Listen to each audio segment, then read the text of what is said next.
very fulfilling din. Parang pagiging mayor din. Kasi yung mga rice fields namin, wala kaming tenants. Yung, kumbaga, hands-on ba yung pagmamanage. And before I became the mayor, I actually, nag-engage ako sa rice farming. So, alam ko kung gaano kahirap. Binibinta mo rin yun? Yes. Okay. Binibenta ko, syempre, bigas na. Para mas malaki yung negosyo. Oh, last question, Mayor. 3 words. 3 words lang. 3 words. Describe Pastrana in 3 words. Maribhong na pastrana. Maribong. Very challenging kasi ang pastrana. Pero ito, very challenging in a positive way. Because challenging, Maribong. maribong, and at least hinahina na nagiging progressive. Walang politika, but from your heart. Mensahe mo na lang. Short message. Masama ka. May panganik ba pa to? Nagluluwan na ako. Really, because I think amot akong reaction because I love Pastrana.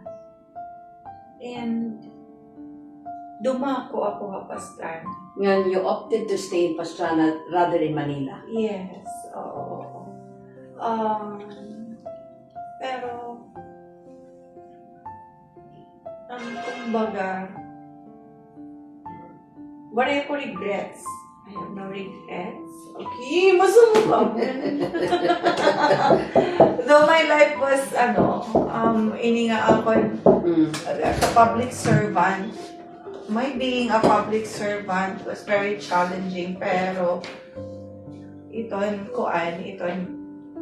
I am very happy na natagan ako yung chance to serve my fellow Pastranans.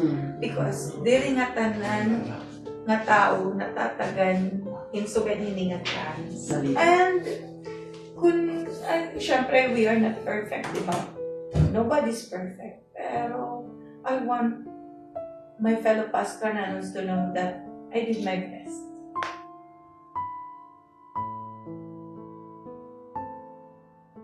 Nagiging emotional ako because... Basta, Pastrana. Oo, because nung na akong term and nakakasaling ako nga. Nalipot ng lenduroan na 9 years. Oo, but it's not enough.